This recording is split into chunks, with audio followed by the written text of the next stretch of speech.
20 touchdowns in back-to-back seasons, dog. Like, you had a knack for finding the end zone, bro. Like, was that something that you were just always good at? Was that something that, or you just had a magnet? Or you just had a magnet? He had a magnet the ball set up in the end zone. In the end zone.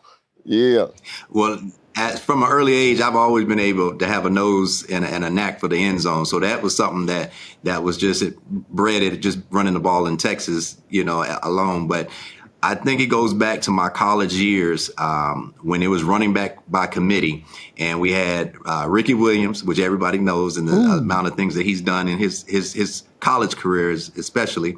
We had Sean Mitchell, which is a junior transfer out of Blaine College. He was actually our fastest back at that time at Texas. And so it got to a point to where they would give Sean 1 or 2 carries coming out the gate on our 20-yard line and say, Sean, if you can score from here, you better try it because Ricky's going in. And so Ricky would get us all the way down to the red zone. And so one thing they always knew for sure, if Ricky got us down to the red zone, Ricky, you better score from 25 out, because if you let me get in there, that's about the time I'm going to be able to get in. That's the time I'm going to go score, And so I learned that early on, actually. And so it just carried on into Kansas City when I had an opportunity, that was put in front of me, and became that starting running back. So, yeah, those 20 touchdowns back to back, the touchdown record at that time, those are just something that I can also relate to my linemen, man, and give credits to them, because it's funny, and I think Beast Mode, you probably can relate, but because you like to run between the tackles, obviously you was going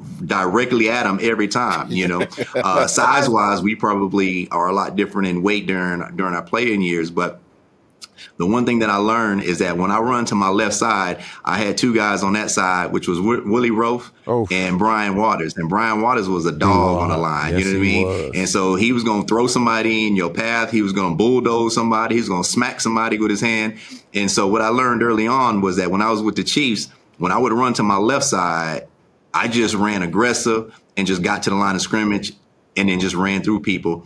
But I had Will Shields on my right side. And what I determined and found out is that Will was more like a technician. So for me to just be angry and run mad to my right side, it didn't make sense. So I learned very quickly that I'm going to be a technician to my right side and then be a dog on my left side. And so that's pretty much how I approached the game when I was in Kansas City. And so Will was one that if he was going to take that right foot and plant it, put his right hand on the outside of the player, believe me, he's going to take that player exactly where he's supposed to be. I run to the left side between Willie Rofe and B. Waters. Ain't no telling where they're going to throw somebody, but they would be aggressive about it. And then Beast Mode, I don't know if you could relate to this because you was pretty much doing all the punishment, but there would be times where players would try to take those cheap shots, and I just look at B. Waters and I just name a number. Hey, go get him. Hey, no, man, I had a.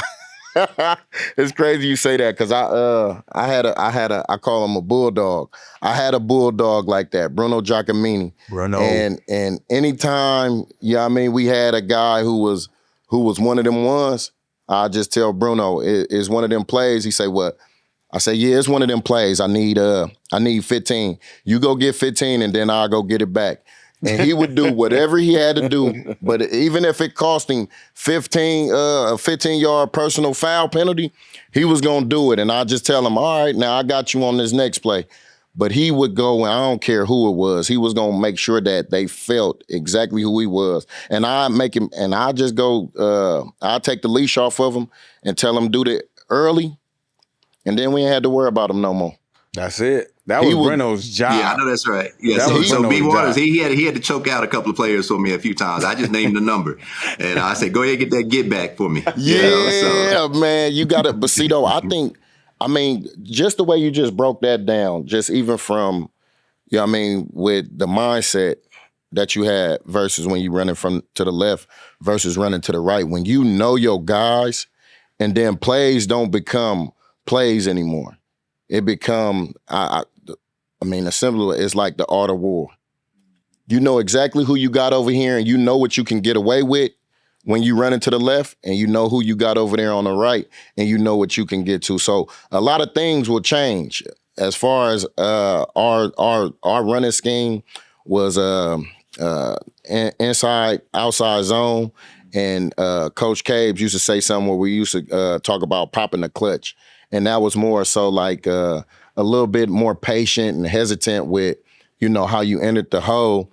But what it did was, when I know I'm going to the left, I had a guy over there who I would like to say is more finesse. I know I had to stay on my track and I had to hit a certain amount of steps before I made up my mind on whether I was putting my foot in the ground and getting downhill or taking it outside versus when I'm going to the right with Bruno, who I know is a mauler, a missile just waiting to be launched, where I got a little bit more freedom and I could just do whatever the hell I want to.